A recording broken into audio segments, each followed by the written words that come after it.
Shalom, selamat pagi. Kali ini saya mau ajak untuk merenungkan mungkin hanya satu dua ayat saja, tapi fokusnya satu ayat. Lalu bagaimana ayat tersebut ketika kita renungkan, lalu ayat itu bicara banyak sekali. Ya ini pengalaman saya sekian tahun yang lalu ya. Waktu itu ada satu hal yang sedang dihadapi. Ya, seringkali orang bilang kita sedang bergumul, sedang berdoa, dan kalau kita perhatikan, setiap orang itu punya masalah, ya. Enggak orang biasa, orang hebat, orang yang punya posisi tinggi, orang yang sekolahnya tinggi, ataupun orang yang biasa saja ya, orang-orang awam. Setiap orang itu punya masalah. Ada yang bergumul setiap hari untuk makanan, ada yang tidak punya tempat tinggal, ada yang harus nomaden berpindah-pindah. Nanti ada lagi yang mungkin sementara masih tinggal di rumah mertua atau rumah orang tua. Ada yang sudah tinggal di rumah sendiri, ya sudah bekerja mapan tapi belum punya anak dan merindukan hal itu. Ada juga yang punya anak tapi ada trouble, masalah lain lagi ya. Setiap orang itu punya masalah. Nah kita perlu sadari itu. Jadi artinya kalau kita berpikir bahwa satu ketika kita nggak punya masalah itu ya nggak seperti itu, karena selama kita hidup itu kita pasti punya masalah, dan persoalannya adalah bagaimana menghadapi masalah itu ya. Bahkan ada seorang hamba Tuhan bagikan how to enjoy the problem ya, bagaimana bisa menikmati masalah itu ya. Di Yohanes pasal 14 ayat 27, ini perkataan Tuhan Yesus ketika dia berkata kepada murid-muridnya, dia bilang seperti ini.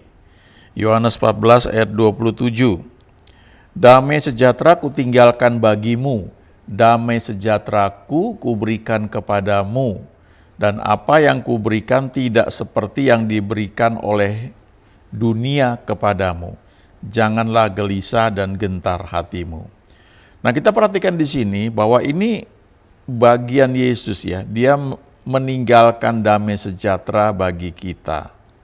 Itu dia sudah lakukan. Damai sejahteraku kuberikan kepadamu ya, itu dia yang melakukan.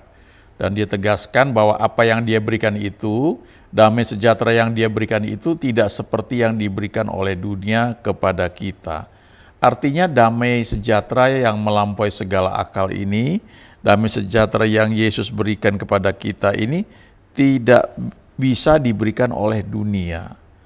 Nah, kalau kita perhatikan, ketika misalnya orang-orang pulang kerja, maka untuk meneduhkan ya pikiran, apalagi kalau macet, kadang-kadang mereka mungkin mampir dulu ya, ngopi dulu di coffee shop ya, di tempat yang nyaman ya, bisa minum dengan tenang. Lalu kadang-kadang ada orang juga yang pergi ke karaoke ya. Karaoke itu sekian tahun yang lalu cukup laris ya. Mungkin sekarang masih juga ya. Kenapa? Karena orang yang dengan suara pas-pasan, dia bisa ekspresikan dirinya, dia menyanyi dan kelihatannya jadi keren karena musiknya juga ada ya. Dan suaranya bisa di-setel jadi bagus. Nah itu salah satu contoh pusat hiburan ya, atau tempat orang melepaskan ketegangan dengan menyanyi. Ada juga yang menonton film, ada yang mungkin makan dan berusaha mencari, memperoleh keteduhan atau ketenangan. Tapi Yesus bilang damai sejahtera yang dia berikan itu tidak seperti yang dunia berikan kepada kita. Ya, artinya yang dia berikan itu nggak bisa ditandingi oleh dunia. Dunia nggak bisa berikan itu. Lalu ini bagian kita ya. Kalimat berikutnya dikatakan janganlah gelisah dan gentar hatimu. Itu bagian kita. Kita yang memutuskan untuk tidak gelisah dan tidak gentar. Kenapa? Karena kita percaya bahwa damai sejahtera Tuhan Yesus telah diberikan kepada kita. Nah, Paulus mengutip bagian ini ya dalam bentuk yang lain ketika dia sedang di penjara, dan dia tulis surat kepada jemaat di Filipi. Dan dia bilang di Filipi 4 ayat 6 dan 7, janganlah hendaknya kamu khawatir tentang apapun juga, tetapi nyatakanlah dalam segala hal keinginanmu kepada Allah dalam doa dan permohonan dengan ucapan syukur. Jadi dia bilang jangan khawatir. Nah, kan Yesus bilang jangan gelisah dan gentar hatimu. Nah, Paulus di sini bilang janganlah hendaknya kamu khawatir tentang apapun juga. Nah, jangan lupa waktu dia nulis surat ini dia sedang di penjara. Jadi kalau orang yang sedang di penjara yang punya banyak alasan untuk khawatir, untuk marah, untuk jengkel, untuk kecewa, orang ini bisa bilang jangan khawatir tentang apapun juga, artinya dia sendiri sudah menang terhadap hal ini. Ya. Dan dia bilang jangan hendaknya kamu khawatir tentang apapun juga, tapi ayo belajar nyatakan dalam segala hal keinginanmu kepada Allah dalam doa dan permohonan dengan ucapan syukur. Ayo naikkan doa, nyatakan permohonanmu, bahkan kalau kamu khawatir coba ngomong ya. Tuhan, aku khawatir tentang masalah ini ya. Sampaikan ya dalam doa dan permohonan dengan ucapan syukur. Ya, ucapan syukur tentang apa? Tentang apa saja yang kita tahu Tuhan sudah berikan, kita sudah nikmati, kita melihat hal yang baik dalam hidup kita. Mengucap syukur karena kita bisa menikmati udara yang segar, mengucap syukur untuk firman-Nya, janjinya, ya dan amin, ya banyak sekali ya. Ucapan syukur itu menolong kita untuk fokus kepada Tuhan, tidak kepada masalah kita. Ya, kita lihat bahwa Dia Tuhan yang baik. Lalu di ayat 7, Paulus bilang kalau kita lakukan hal tersebut, kita nyatakan dalam segala hal keinginan kita dalam doa dan permohonan dengan ucapan syukur, maka Paulus bilang, damai sejahtera Allah yang melampaui segala akal akan memelihara atau menjaga, ya, membungkus, memagari hati dan pikiranmu dalam Kristus Yesus. Jadi kamu akan dipagari hatimu dan pikiranmu itu dengan damai sejahtera. Saya suka bayangkan damai sejahtera itu seperti pagar. Jadi kalau saya sudah doa, maka saya pegang ayat ini, ada pagar damai sejahtera yang membungkus, menjagai saya. Nah kembali Yohanes 14 ayat 27, ya sekian tahun yang lalu saya ada satu masalah yang saya hadapi dan nampaknya nggak tahu jalan keluarnya bagaimana. Lalu saya renungkan ayat ini, Yohanes 14 ayat 27.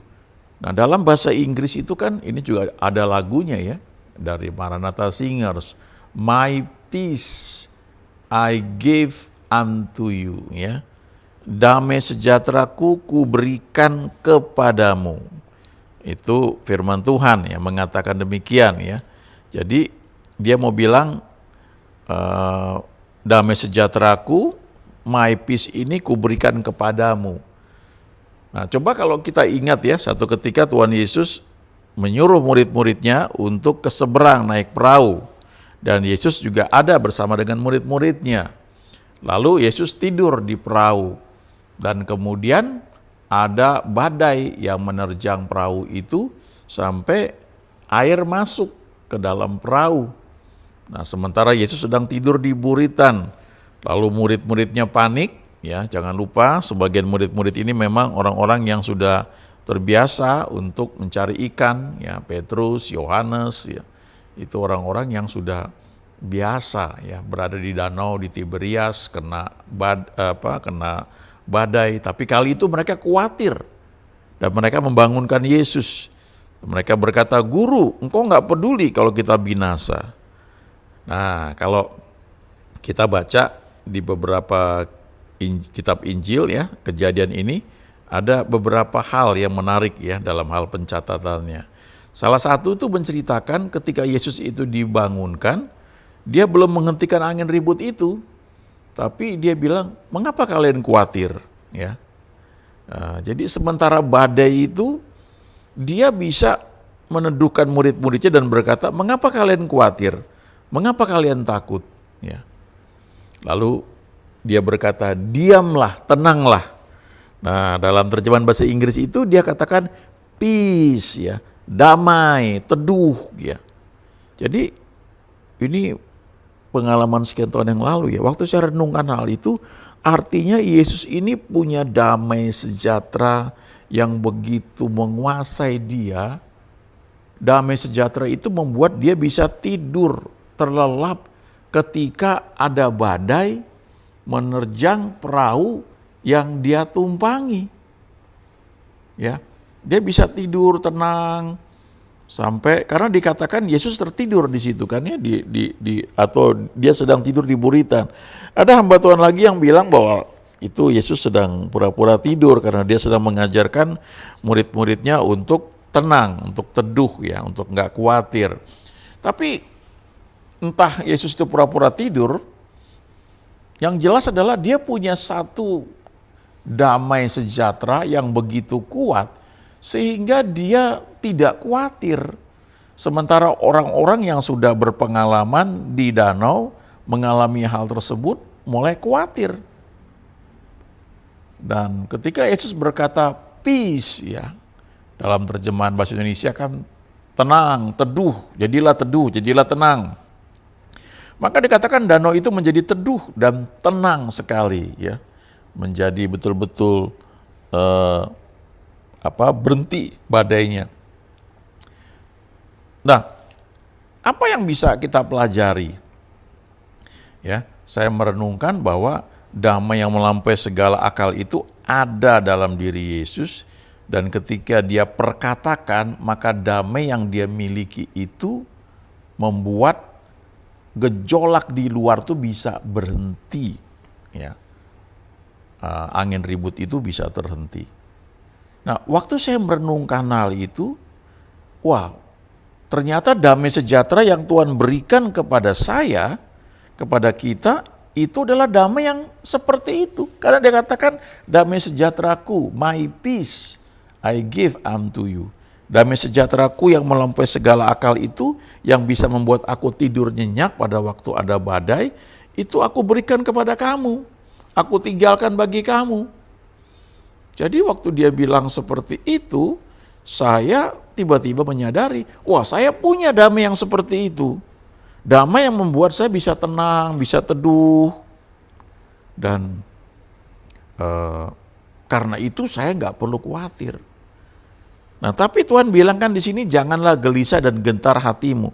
Jadi waktu renungan itu begitu kuat bahwa saya memiliki damai yang melampaui segala akal, damai yang membungkus saya mengalami keteduhan.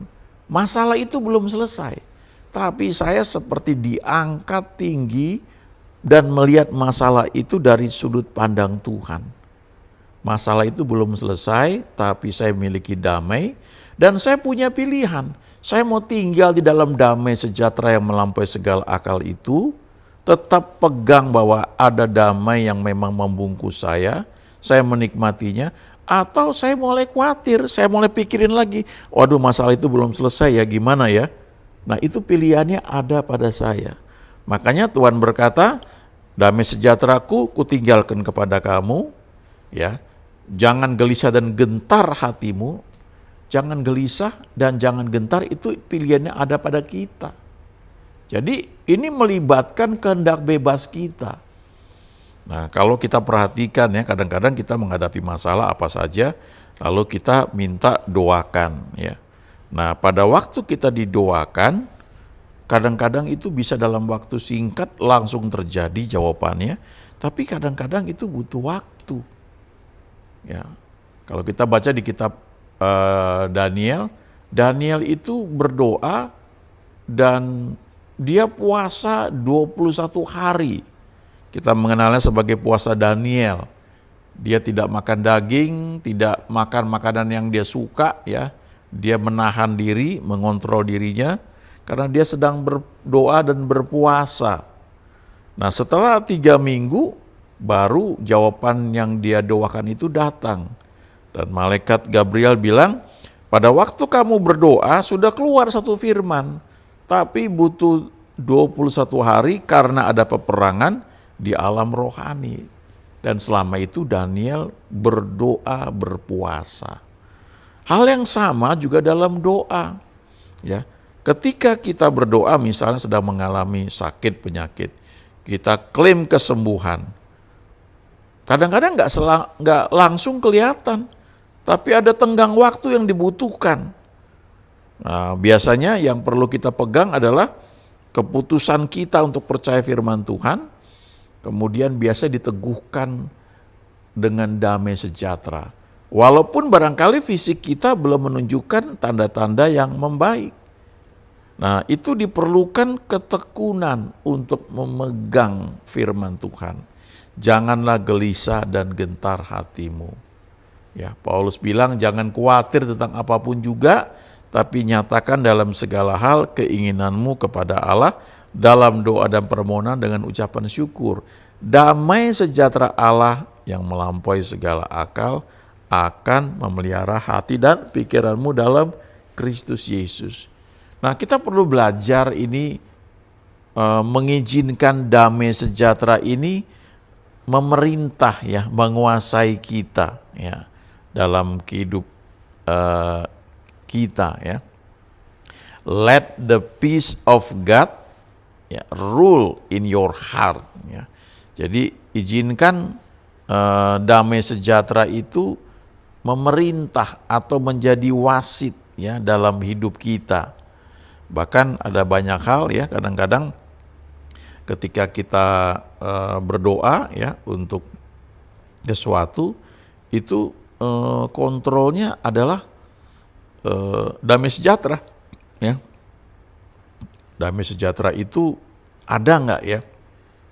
Nah, kalau damai sejahtera itu kuat, itu salah satu indikasi bahwa memang yang kita berada dalam tuntunan Tuhan ya, dalam jalannya Dia ya, jalan yang Dia berikan kepada kita. Nah, ini pelajaran seumur hidup ya, untuk bisa mengejar damai sejahtera tersebut ya. Paulus itu selalu mengatakan bahwa damai sejahtera, dia menjadi doa dia ya, biar damai sejahtera memerintah ya di dalam kamu ya. Kita bisa baca di Kolose 3 ya, ayat 15. Hendaklah damai sejahtera Kristus memerintah dalam hatimu ya. Jadi ini seperti wasit ya dalam hidup kita. Kita mau tahu bahwa kita dalam jalannya Tuhan, salah satu indikasinya adalah damai sejahtera ya. Teduh, tenang. Walaupun yang kita harapkan belum kelihatan ya, belum terjadi ya. Nah, tinggal kita jaga aja itu, karena jawaban itu is coming ya, sedang datang, sedang menunggu waktunya untuk termanifestasi dari dunia roh itu menjadi dunia nyata. Dan itu menarik sekali ya. Kita akan diajar belajar percaya pada firman Tuhan yang diteguhkan dengan damai sejahtera di hati kita. Walaupun keadaan kelihatannya belum seperti yang kita harapkan. Kita maju terus ya, selalu ada perlindungan, ada jalan yang Tuhan berikan kepada kita ya. Ini satu hal yang dunia nggak bisa berikan ya, damai sejahtera ya. Nggak bisa digantikan itu dengan peralatan musik ya, secanggih apapun. Memang musik kalau dimainkan itu bisa membuat jiwa kita teduh rasanya ya. Tapi kalau yang dikatakan damai sejahtera Allah ini salah satu buah roh, itu munculnya dari roh kita, bukan dari jiwa kita.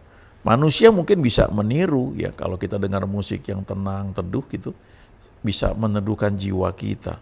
Tapi yang Tuhan Yesus katakan ini adalah damai sejahtera yang Dia berikan, yang berasal dari Dia, dan itu ada dalam roh kita ya.